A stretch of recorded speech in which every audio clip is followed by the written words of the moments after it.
Are you searching for a deeper understanding of yourself and your place in the world? Do you yearn for more balance, more peace, and purpose in your life? Well, look no further than the Intuitive Revolution podcast, your trusted source for holistic insights and intuitive guidance. I'm your host, Alicia Fariselli, and I am ready to take you on a journey to inner peace and balanced well-being. Welcome back to the Intuitive Revolution. I'm your host, Alicia Fariselli, and today I have a very, very, very special guest for us. Riane Eisler is here talking to us about her experiences through life and all the amazing, amazing work that she's been doing on this planet. So welcome to the show, and thank you for joining us. It's a pleasure to be with you, Alicia. Thank you.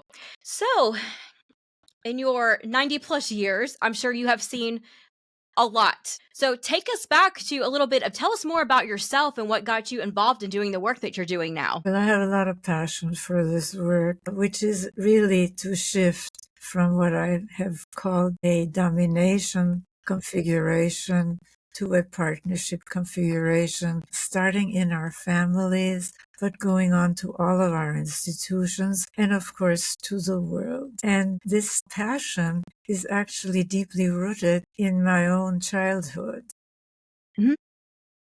And childhood and family is something that I do whole systems work. And what I discovered through a rather circuitous route, because the passion that I have for this work is rooted in my own experiences as a child refugee with my parents from the Nazis, from the Holocaust. And it brought up questions like, does it have to be this way? When we humans have so much of a capacity for caring, for sensitivity, for consciousness, and yes, for what I have come to call spiritual courage, which is the courage that my mother displayed, saving both my father's life and my life and getting us out of Austria, spiritual courage, the courage to stand up against injustice out of love, not to slay the dragon as we're taught courage is, but really what I call spiritual courage. And it was witnessing this that led to these questions of, does it have to be this way? Does there have to be so much cruelty, so much violence, so much insensitivity? And many years later, to jump ahead, after many experiences, I started my multidisciplinary, cross-cultural whole systems analysis of society to try to answer these questions. And the answer is a resounding yes. There is an alternative, but we can't see it because the conventional social categories of right, left, religious, secular, Eastern, Western, Northern, Southern, capitalist, socialist, fragment our consciousness. We've inherited these categories. It's not a coincidence. We've inherited these categories from more authoritarian, top-down, violent times. Mm-hmm. And none of them, if you really think about it, tell us what we have to build, because you can't just critique. I mean, we do a lot of that. You really have to show that there is a better alternative. And none of these categories help us see that. Moreover, every one of these categories, if you really think about it, either marginalize, ignore, see that, or consider the majority of humanity, women and children, subservient. I mean, think about that. Mm-hmm. Again, this is not coincidental because we've inherited from more male-dominated, authoritarian, violent times. So to make a long story short, by using a method I call the study of relational dynamics. I mean, it's all about relations, really, how we relate to ourselves, to others, to our Mother Earth. And yes, there's a relationship between the subordination of women and children and our dominion of our Mother Earth. So that gives you a nutshell. Yes. So what are your thoughts on Mother Earth? Because we're in a toxic not the masculine is good. We're in a heavier toxic masculinity that's starting to crumble Mother Earth is holding so much of this, but it's as a mothering feminine energy. So what is your thoughts on how we see all the environmental things happening, playing out? And it's almost like she can't hold it all together. She's refusing, she's tired of holding it all together for this toxic energy that's been going around. Well, I think that what we are seeing today is the domination elements, because we couldn't be having this conversation if we hadn't moved sometime, somewhat towards partnership. But the domination elements are still really built into our families, our government, our education, our technology, everything. So we are really at a point where the domination system is taking us to an evolutionary dead end, not only because of the conquest and dominion of nature, against which nature, climate change, etc., Right. is really saying enough, but also because, think about it, two physicists recently received the Nobel Prize in Physics for their work on entanglement, on interconnection. And we're all interconnected now, not only by technologies of communication and transportation, but by technologies of destruction. Nuclear and bacteriological warfare. It is simply not tenable. We're really at a tipping point, and the struggle for our future is not between right, left, religious, secular, Eastern, Western, Northern, Southern, capitalist, socialist. They're really between the domination configuration and the partnership configuration. And there is movement towards partnership, but we can't see it.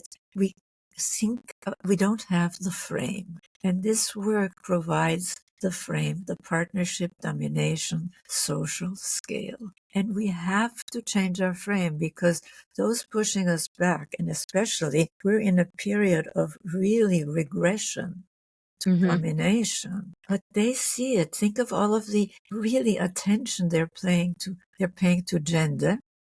Women push women back to their subordinate place in the home, in the family. Children control them. And really, the domination system is based on the in-group versus out-group thinking that we've inherited, which again starts with the in-group of mankind and the women and children who are female, and very rigid gender stereotypes. I mean, remember, nothing in between, even though there have been gay and transgender people for all of our history. So this is really denial of reality is what we have to get out of. And to do that, we need this domination, partnership, social scale. Think about it. There's climate change denial.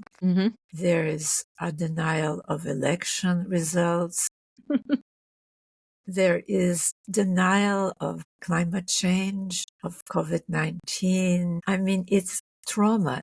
Domination systems are trauma factories, and it starts in families. So this is why my work includes family, gender, all the relational dynamics, because it is in our fundamental relations. And we know, my latest book, which came out with Oxford University Press in 2019, Nurturing Our Humanity, How Domination and Partnership Shape Our Brains, Lives, and Future. As you know, it draws heavily from neuroscience, which verifies all of this. And yes, the trauma starts in domination families. And this is why we're having, on October 19th, the virtual summit, Peace Begins at Home. Because why? We're so used to thinking of peace only in terms of war, in terms of terrorism, in terms of crime. That's violence. But violence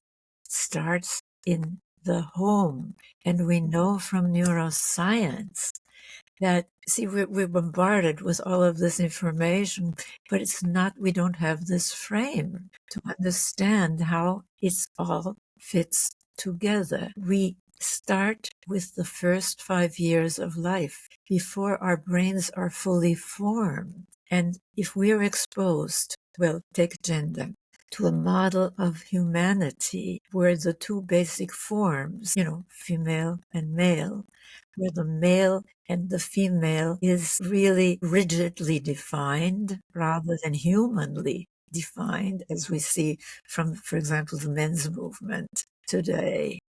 Right. Men are human beings, for goodness sakes, but they're denied the, quote, soft emotions. They get emotions, anger and contempt, Right. rage, very Right. appropriate for domination, but they don't get caring, caregiving, nonviolence. The fact that we don't even have a word, that we have to use nonviolence, that tells you something. So to make a long story short, I have developed 4 cornerstones, identified them really, that characterize both domination systems and partnership systems. One is childhood family. If you have the confluence of caring and coercion, which you do in domination families, starting with the mistaking of fear for respect. Yep. You see that?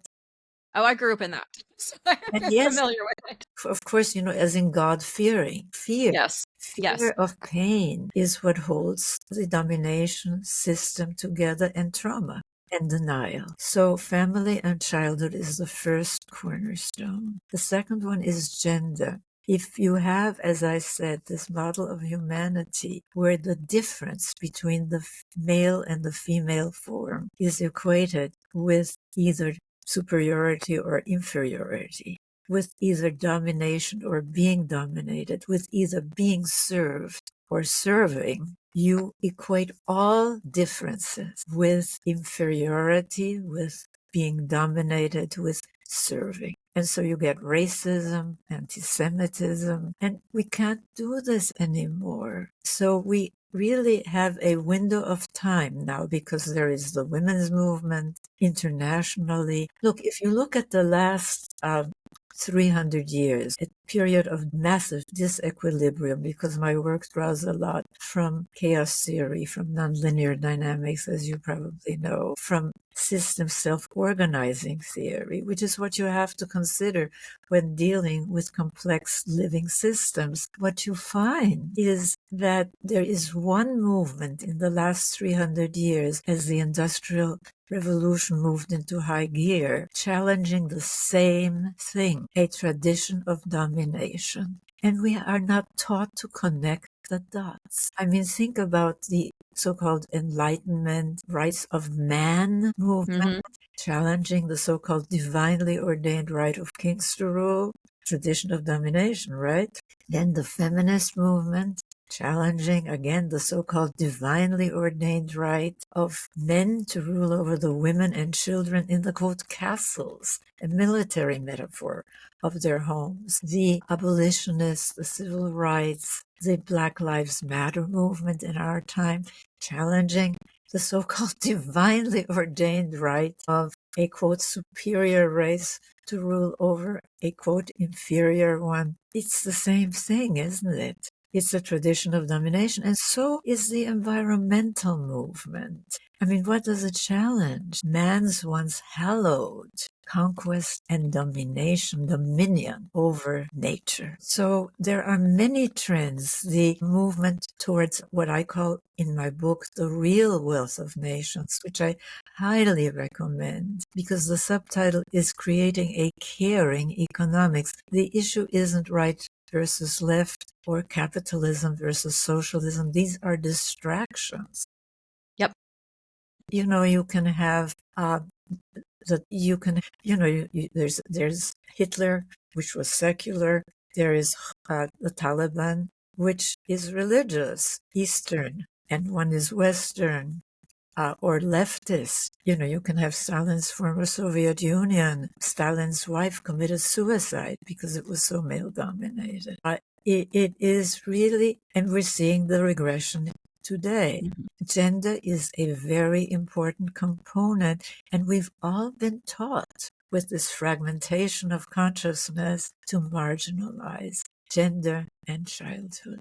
And we can't do that anymore. We have to connect the dots. There is so much truth in that, especially as the childhood. And so if we expect adults to behave with love and compassion for each other, we have to start with the childhood, because it's the subconscious programming that goes in. I'm a really big believer in ancestral genetic, all the things being passed down to throughout that as well. But it really does. It has to start with the childhood in framing that. So let's take this back to the children again, because if we don't address this in childhood, it's a much heavier and more difficult thing getting into adulthood with these subconscious programming that we're giving the children. So for parents that are really concerned about that, what advice would you give them? Well, look, we know from the United Nations, which has a commission on the child, as you know, and has actually a convention on the rights of the child, very recent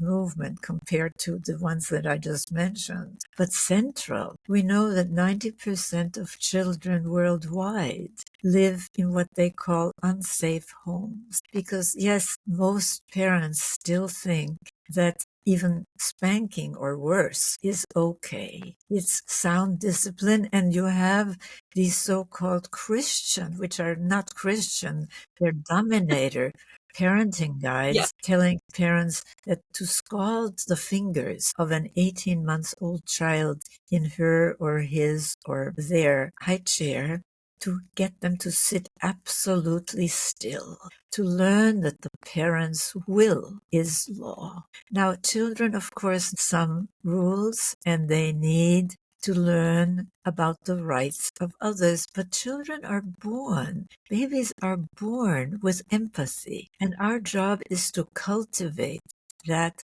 empathy and to find nonviolent ways of discipline. Timeouts. There is a tendency, we saw it in the 60s, to mistake rebellion for reconstruction. And the job of parents today is not rebellion, not anything goes, but reconstruction. Authoritative parenting rather than authoritarian parenting. And this is a huge part of the shift. And we have, as you say, yes, and as neuroscience shows, we can rewire our brain, so to speak. But it is much more arduous a task. That's why there are all of these self-help books and groups and therapy. Really, I wrote a whole book called The Power of Partnership on 7 relationships that will shape our lives, our relationship with ourselves, our intimate relations, our work and community relations, but then understanding that they are related to how we relate nationally, internationally, how we relate to our Mother Earth, our spiritual relations.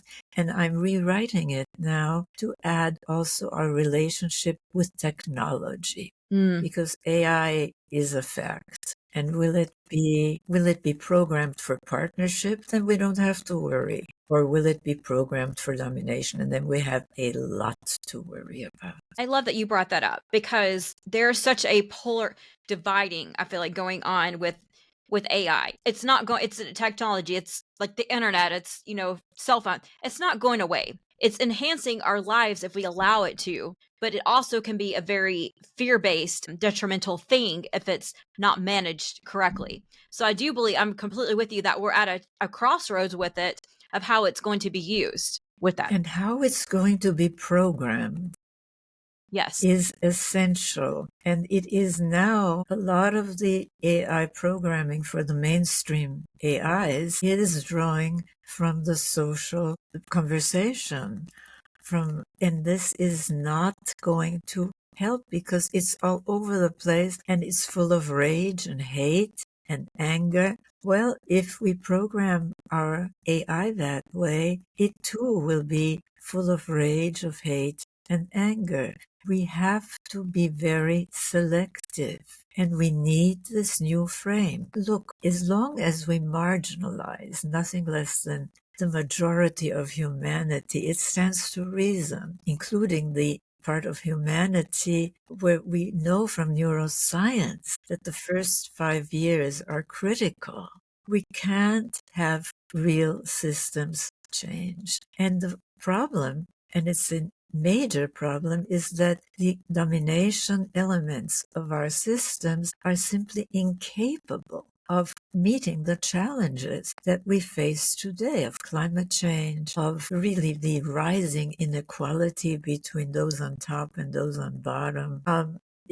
And Yeah. so I believe that we can change because we know that the human brain is so flexible, but the human brain has been traumatized for about 5 to 10,000 years now. And if you know my book, The Chalice and the Blade, which is probably the book I'm most well known about because it's now in, the 57th US printing. And please get and about 30 foreign editions.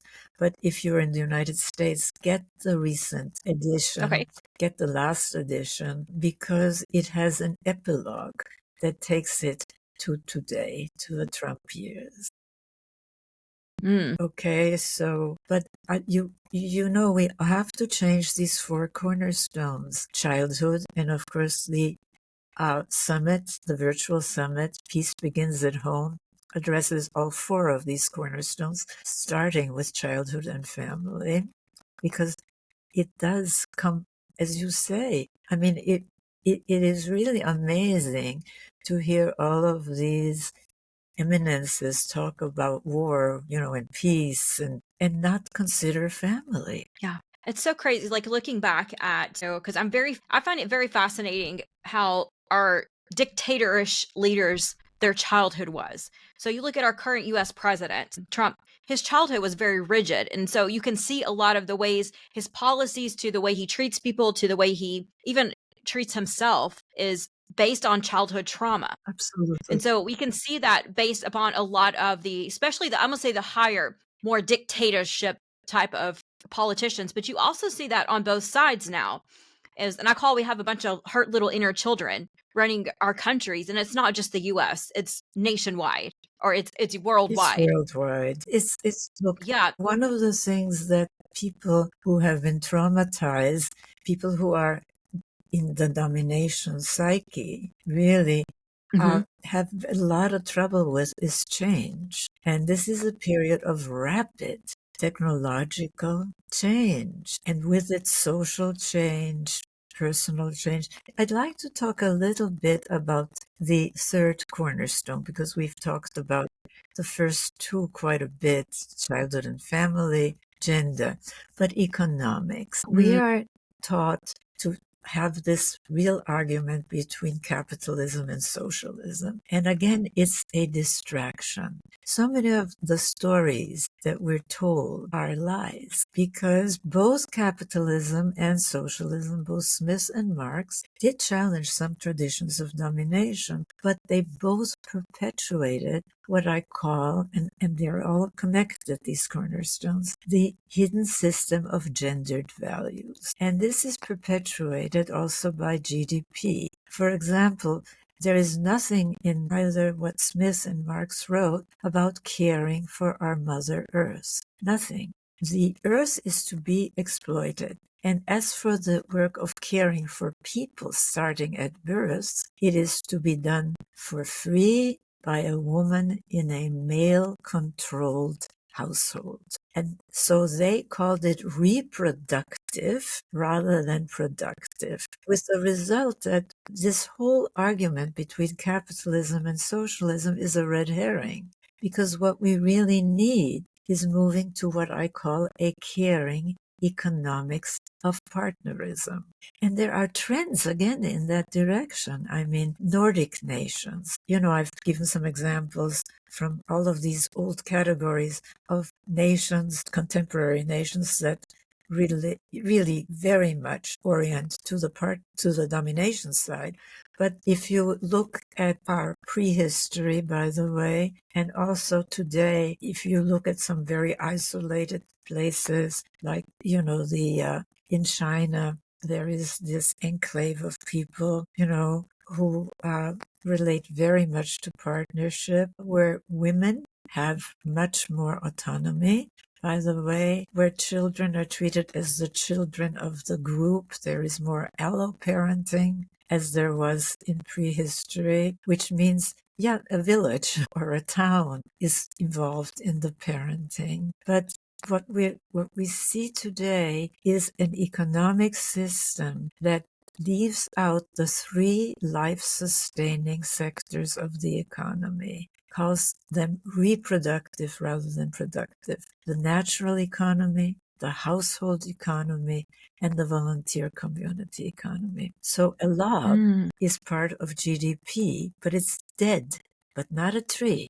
A tree is reproductive, and therefore it's an externality, what we do. Well, obviously, this is an insane dominator economics, but it is dominator economics, neoliberalism, which is neither new nor liberal, by the way, but they're geniuses at naming things, in the domination system. That is really a form of dominator economics, of trickle-down economics. So whether it's a Chinese emperor or an Arab sheikh or an Indian pasha or a feudal lord, trickle-down economics or neoliberalism is really a return to what? As in feudal times, those at the bottom contenting themselves quite literally with the scraps falling from the opulent tables of those on top. This is crazy. Economics is a very central thing, and domination systems not only are trauma factories, dominator economics artificially create scarcity. They Purposefully. purposely. They do not invest in caring for children. I mean, think about it. We have all of these, and I'm a Holocaust survivor. I believe we need defense, okay, against regimes which oriented much more to the domination side. But it's ridiculous that we somehow can't find money for caring for children, and that we're so in-group versus out-group. I mean, there's always an enemy, isn't there? Yes. Yes. Immigrants now in the US, Jews in Nazi Germany. It is us versus them. And the empathy that we have biologically is really either annihilated completely. I mean, you were talking about our current president. He's a very traumatized man, and so is his vice president. But so was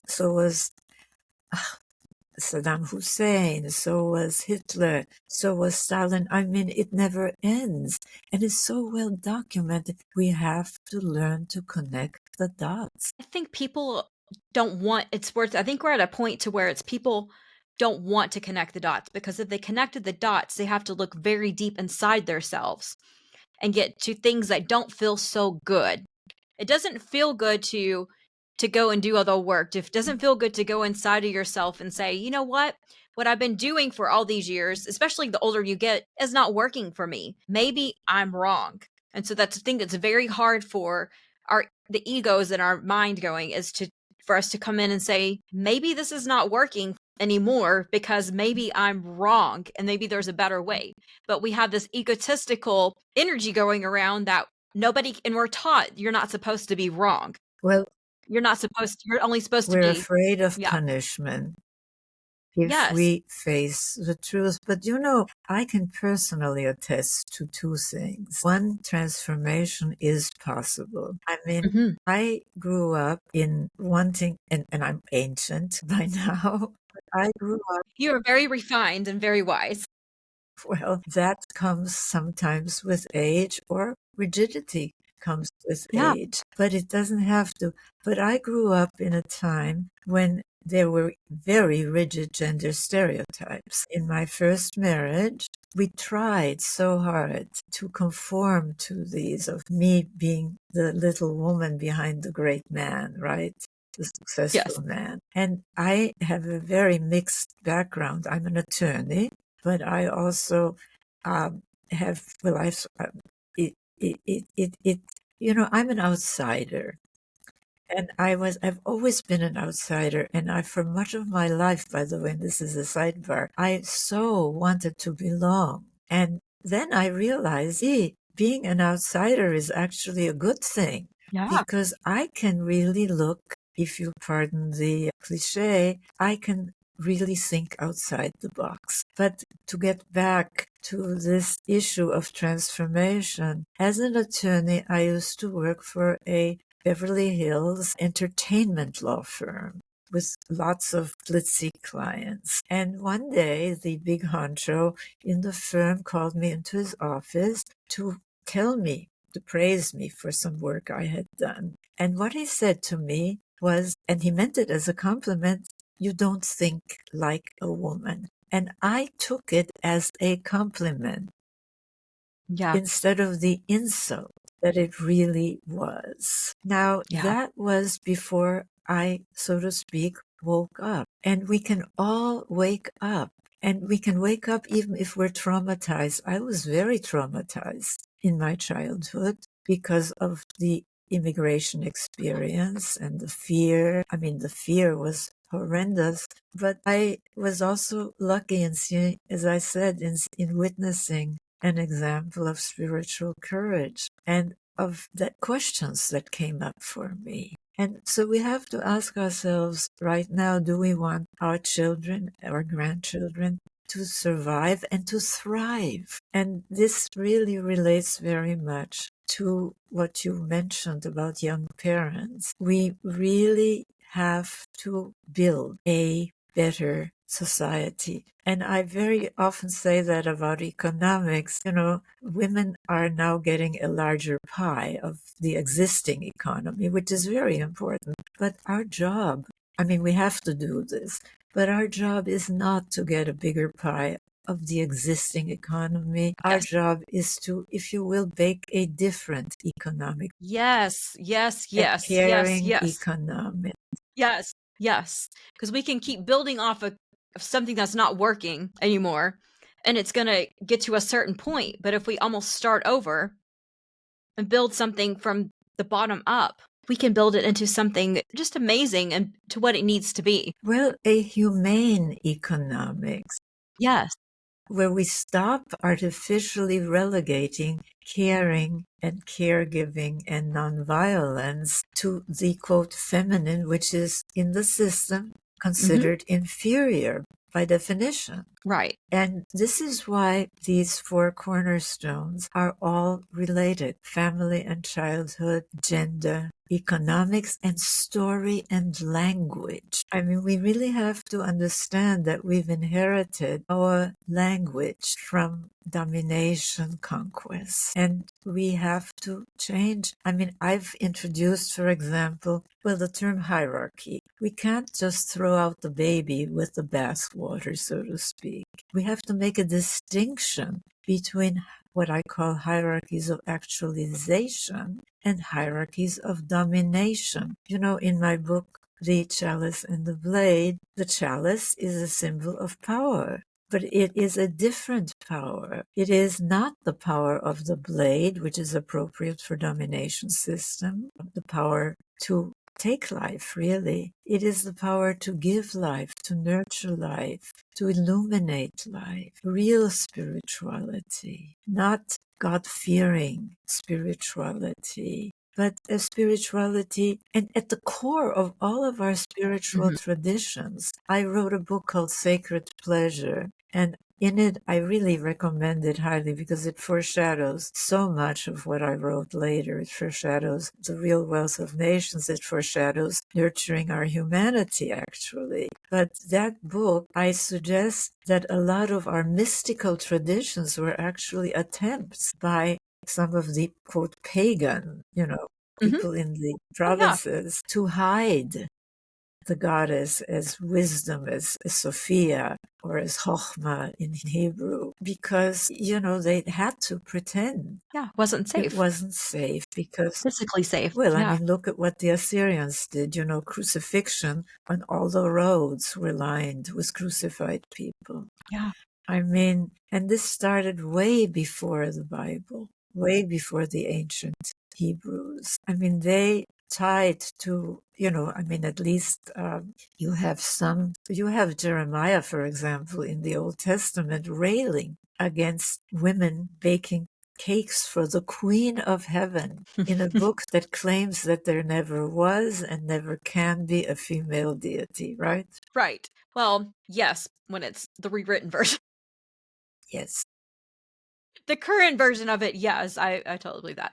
And I love that you brought that up, because to me, that's what I'm on a personal mission to let women know, that our superpower is within the nurturing, within the feminine portions of ourselves. And to me, that is so much more powerful than the masculine dominating areas. And so when we learn to nurture that, when we learn to rise with that and create and build and birth new things, it's so much more powerful than destroying things and dominating things over. And men have that power. Yes, they do. And it's beautiful to see the men that are rising up to it too, and they're acknowledging that. Men can be caring men. Yes. And my husband, my late husband, was a caring man, David Loy. And he debunked some of the stories, the false stories, like Darwin being used as David called it, an 800-pound gorilla for the domination system. Yeah. Not the real Darwin. And I really recommend David's book, Reclaiming Darwin, or Darwin's Lost Theory. There's so much, but I do want to close by talking just a little bit about our past, because one of the things the lies that we've been told, well, take the caveman cartoon. With one hand he's pulling a woman by the hair, with the other hand he's got a weapon, a club. So what's the message to children before our brains are fully formed? There never has been anything but domination, and therefore there never can be anything but domination. We don't want to go back to any, quote, good old days, but the evidence is very clear from places like Çatalhöyük, from what we know about the Yamaha, the Indo-European invasions of what the archaeologist Maria Gimbutas calls the civilization of old Europe, from the DNA evidence that there was in our prehistory for millennia, our cultures oriented, starting with the foraging people, going on to places like Çatalhöyük, which are being reported on, but without the frame of partnership and domination. They're being reported without taking into account what gender was like in those societies.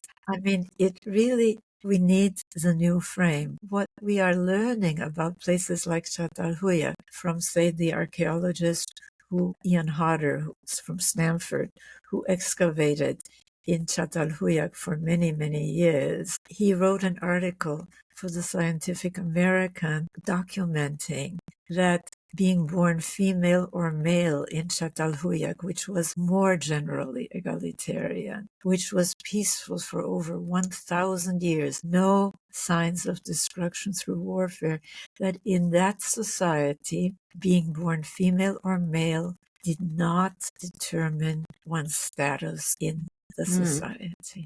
There was gender equity. So let's connect the dots. And I really urge people, for one thing, to register for our summit.